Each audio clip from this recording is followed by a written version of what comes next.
അള്ളാഹുവിൻ്റെ അൽ അസ്മാഉൽ ഹുസ്നയിൽപ്പെട്ട മഹത്തായ ഇസ്മാണ് മുഖദ്ദിമ് എന്നത്. മുന്തിക്കുന്നവൻ എന്ന് നമുക്കിതിന് അർത്ഥം പറയാം. പരിശുദ്ധ ഖുർആനിൽ ഈ ഇസ്മ് വന്നിട്ടില്ല. ഇതിൻ്റെ അബ്ജദിയത്ത് 184 ഓരോ വസ്തുക്കളെയും അതിൻ്റേതായ സമയം കൊണ്ടും സ്ഥാനം കൊണ്ടും പ്രത്യേകമാക്കുന്നവൻ, ഓരോ വസ്തുക്കളെയും അതിൻ്റേതായ സ്ഥാനത്ത് ഇറക്കുന്നവൻ, അള്ള ഉദ്ദേശിച്ച വസ്തുക്കളെ അള്ള മുന്തിപ്പിക്കുന്നു, അള്ളാഹു ഉദ്ദേശിച്ച വ്യക്തികളെ അള്ളാഹു മുന്തിപ്പിക്കുന്നു. മുന്തിപ്പിക്കൽ അനിവാര്യമായ എല്ലാ കാര്യങ്ങളെയും വിധിയാലും പ്രവർത്തനത്താലും അള്ള ഇഷ്ടപ്പെട്ട രൂപത്തിൽ ഇഷ്ടപ്പെട്ടത് പ്രകാരം മുന്തിക്കുന്നു.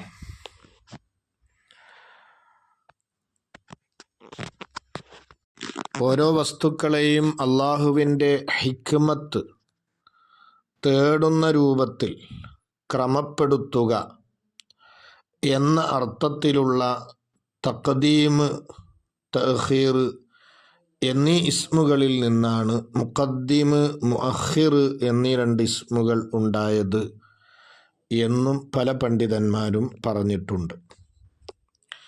ചില പണ്ഡിതന്മാർ മുഖദ്ദിം എന്നതിന് അർത്ഥം കൊടുത്തത് അടുപ്പിക്കുന്നവൻ എന്നാണ്. അതിനവർ കാരണം പറയുന്നത് അല്ലാഹു തആല അമ്പിയാക്കളെയും ഔലിയാക്കളെയും അള്ളാഹുവിലേക്ക് അടുപ്പിക്കൽ കൊണ്ട് മുന്തിക്കുകയാണ്. അതുകൊണ്ട് തന്നെ മുന്തിക്കുന്നവൻ എന്ന അർത്ഥത്തിലുള്ള മുഖദ്ദിം എന്നതിന് മുന്തിച്ചുകൊണ്ട് അടുപ്പിക്കുന്നവൻ എന്ന അർത്ഥവും കൊടുക്കാമെന്ന് അവർ പറയുന്നു. അതുപോലെ തന്നെ മുഅഖിർ എന്നതിന് അകറ്റുന്നവൻ എന്നും അർത്ഥം കൊടുക്കാറുണ്ട്.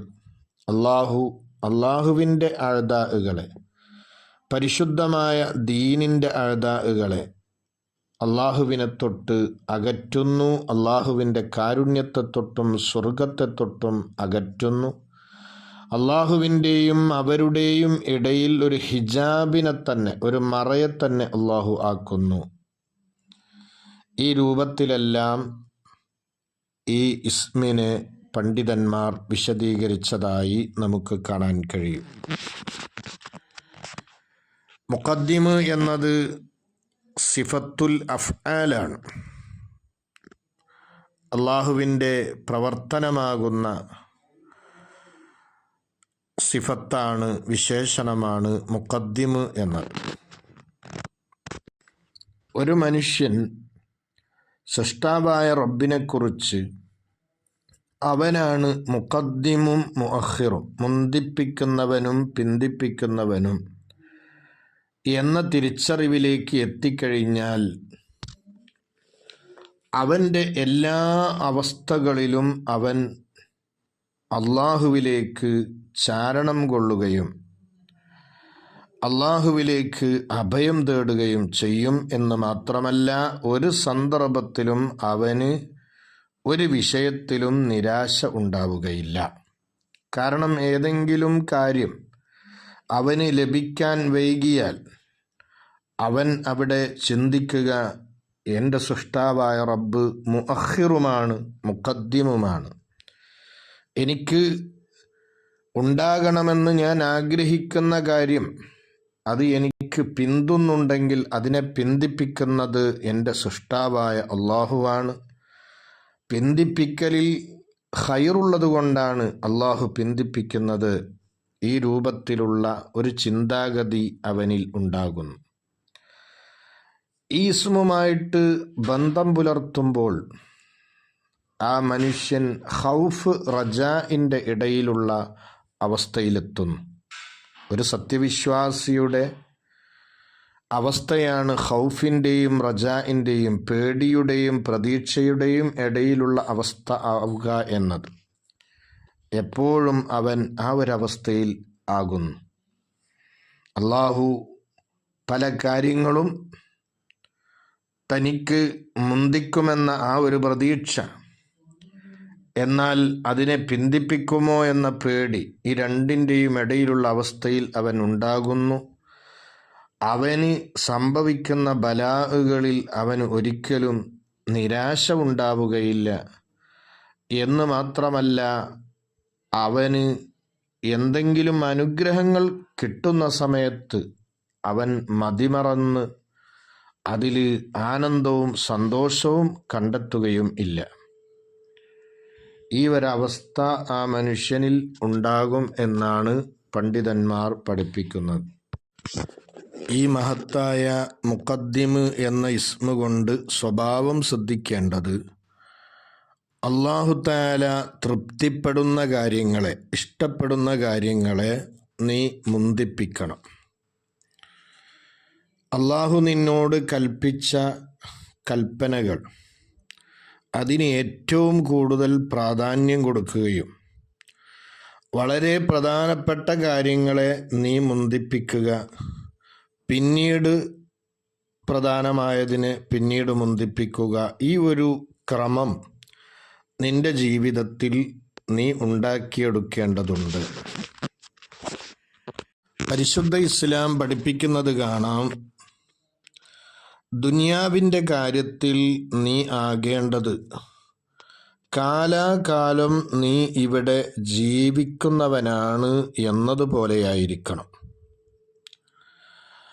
ആഖിറത്തിൻ്റെ കാര്യത്തിൽ നീ ആകേണ്ടത് നാളെ നീ മരിക്കും എന്ന രൂപത്തിലും ആകണം. ഒന്നുകൂടി വ്യക്തമാക്കി പറഞ്ഞാൽ, ആഖിറത്തിൻ്റെ കാര്യം എന്ന് പറഞ്ഞാൽ ഇബാദത്തുകൾ. ആ ഇബാദത്തുകൾ ഇന്ന് ഏതായാലും ഇങ്ങനെയായില്ലേ, ഇനി നാളെ മുതൽ തുടങ്ങാം, അല്ലെങ്കിൽ അടുത്ത മാസം മുതൽ തുടങ്ങാം എന്ന രൂപത്തിൽ നീ വൈകിപ്പിക്കാൻ പാടില്ല. ആഖിറത്തിൻ്റെ ഏതൊരു വിഷയത്തിലും നീ നാളെ മരിച്ചു പോകും എന്ന രൂപത്തിലാണ് നീ സമീപിക്കേണ്ടത്. ഞാൻ ഇപ്പോൾ തന്നെ നന്നാകട്ടെ, ഞാൻ ഇപ്പോൾ തന്നെ ഇബാദത്തുകൾ ചെയ്യട്ടെ, നാളെ ഞാൻ മരിച്ചു പോയാലോ എന്ന രൂപത്തിൽ ചിന്തിച്ചുകൊണ്ടാണ് ആഖിറത്തിൻ്റെ പ്രവർത്തനങ്ങളുമായി, സൽക്കർമ്മങ്ങളുമായി നമ്മൾ സമീപിക്കേണ്ടത്. എന്നാൽ ദുനിയാവിൻ്റെ കാര്യത്തിൽ എന്നും ജീവിക്കുന്നവനെ പോലെ നാം സമീപിച്ചിട്ടില്ല എങ്കിൽ നമ്മൾ വലിയ ദാരിദ്ര്യത്തിലേക്കും അള്ളാഹുവിനെ തന്നെ നിഷേധിക്കുന്ന രൂപത്തിലുള്ള ഫഖറിലേക്കും നമ്മൾ എത്തിച്ചേരും. അപ്പം എന്നും ഇവിടെ ജീവിക്കുന്ന ഒരു മനുഷ്യൻ, ആ മനുഷ്യൻ വലിയ തയ്യാറെടുപ്പുകളോടെ ആയിരിക്കുമല്ലോ ജീവിക്കുക. ആ നിലക്ക് തന്നെയായിരിക്കണം ദുനിയാവിൻ്റെ കാര്യങ്ങളുമായി നീ സമീപിക്കേണ്ടത്. ഇസ്ലാമിൻ്റെ ഈ കൽപ്പന ആഖിറത്തിൻ്റെ കാര്യങ്ങളെ മുന്തിപ്പിക്കണം എന്ന് തേടുന്നുണ്ട്. ആഖിറത്തിൻ്റെ കാര്യത്തിൽ വേഗത്തിൽ ചെയ്യണം, അതിലേക്ക് നീ ഉളരണം, വേഗത്തിൽ പോകണം. ദുനിയാവിൻ്റെ കാര്യങ്ങൾ അതിൽ ആ ഒരു വേഗത, ആഖിറത്തിൻ്റെ കാര്യത്തിൽ നീ കാണിക്കുന്ന ഒരു വേഗത നീ കാണിക്കരുത്, അതിൽ അല്പം പിന്തിപ്പിക്കണം. ദുനിയാവിൻ്റെ കാര്യവും ആഖിറത്തിൻ്റെ കാര്യവും തമ്മിൽ എതിരായി വരുന്ന സമയത്ത് ആഖിറത്തിൻ്റെ കാര്യത്തിന് നീ മുൻതൂക്കം കൊടുക്കണം എന്ന വിഷയങ്ങളൊക്കെ ഈ ഒരു കൽപ്പന നമുക്ക് പഠിപ്പിച്ചു തരുന്നുണ്ട്. മുഖദ്ദിമ് എന്ന ഇസ്മിനെ കുറിച്ച് നമ്മൾ ചർച്ച ചെയ്യുമ്പോൾ അവിടെ നമ്മൾ ഉണ്ടാക്കിയെടുക്കേണ്ടുന്ന തഖദീം, അള്ളാഹുവിൻ്റെ ത്വാഅത്തിലേക്ക്, സ്വർഗത്തിലേക്ക്, അള്ളാഹുവിൻ്റെ തൃപ്തികളിലേക്ക് മുന്തുന്ന, അല്ലെങ്കിൽ അതിലേക്ക് നമ്മുടെ നഫ്സിനെ മുന്തിപ്പിക്കുന്ന ഒരു സ്വഭാവം അത് നമ്മളിൽ ഉണ്ടാകണം. അള്ളാഹുവിൻ്റെ ഇബാദത്തുകളെ തൊട്ടും അള്ളാഹു പൊരുത്തപ്പെട്ട വിഷയങ്ങളെ തൊട്ടുമൊക്കെ നമ്മൾ പിന്തിയാൽ ആ പിന്തൽ ആക്ഷേപാർഹമായ പിന്തലാണ് എന്ന ബോധവും നമ്മളിൽ ഉണ്ടാകണം.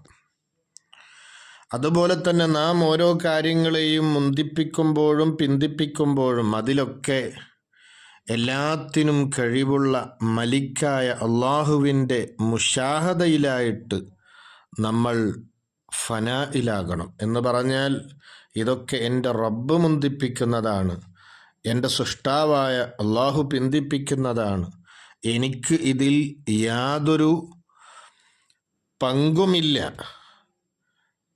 ഒരു റോളുമില്ല. ആ ഒരു രൂപത്തിൽ അള്ളാഹുവിൽ ഫനാ ആയിക്കൊണ്ടായിരിക്കണം നീ ഓരോ കാര്യങ്ങളെയും മുന്തിപ്പിക്കുകയും പിന്തിപ്പിക്കുകയും ചെയ്യേണ്ടത്. അപ്പം നിന്റെ നോട്ടം മുഴുവനും അള്ളാഹുവിൻ്റെ ഉദ്ദേശം കൊള്ളയായിരിക്കണം. അള്ളാഹു ഓരോ വസ്തുക്കളെയും മുന്തിക്കും, അതിനെ വെക്കേണ്ട സ്ഥലത്ത് അള്ളാഹു വെക്കും. ഈ ഒരു ബോധം നമ്മളിൽ ഉണ്ടാവുക. ഒരടിമ എപ്പോഴും സഞ്ചരിച്ചു കൊണ്ടിരിക്കുന്നവനാണ്. ഏതൊരടിമയും നിൽക്കുന്നില്ല, അവൻ സഞ്ചരിച്ചു കൊണ്ടേയിരിക്കുകയാണ്. ഒരുപക്ഷെ അവൻ്റെ സഞ്ചാരം ചെന്നെത്തുന്നത് സ്വർഗത്തിലേക്കാകാം, അതല്ലെങ്കിൽ നരകത്തിലേക്കാകാം. ഒന്നുകിൽ അവൻ ആത്മീയമായ മുന്നോട്ടുള്ള യാത്രയാകാം, അല്ലെങ്കിൽ പിന്നോട്ടേകാം. ഈ ഒരു അവസ്ഥ ഓരോ അടിമകളിലും ഉണ്ട് എന്നാണ്. എന്നാൽ ഓരോ അടിമകളെയും ഓരോ വിഷയത്തിലും അള്ളാഹു മുന്തിപ്പിക്കുന്നതും പിന്തിപ്പിക്കുന്നതും അള്ളാഹുവിൻ്റെ അങ്ങേയറ്റം സമ്പൂർണമായ ഹിക്മത്തുകളെ കൊണ്ടാണ് എന്ന ഒരു വിശ്വാസം അത് നമ്മിൽ ഉണ്ടാക്കിയെടുക്കണം. അതുപോലെ തന്നെ അള്ളാഹു മുന്തിച്ച ആളുകളെ നമ്മൾ മുന്തിക്കണം. അള്ളാഹു പിന്തിപ്പിച്ചവരെ നമ്മൾ പിന്തിപ്പിക്കുകയും വേണം.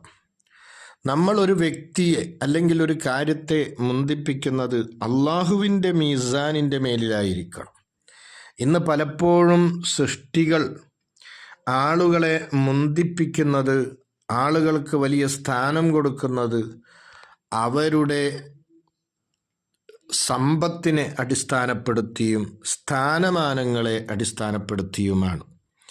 എന്നാൽ അള്ളാഹു ഒരുത്തനെ മുന്തിപ്പിക്കുന്നുണ്ട് എങ്കിൽ തീർച്ചയായും അള്ളാഹുവിൻ്റെ മീസാൻ, അള്ളാഹു മുന്തിപ്പിക്കാൻ നമുക്ക് പഠിപ്പിച്ചു തരുന്ന ആ ഒരു മാനദണ്ഡം തഖ്വയാണ്.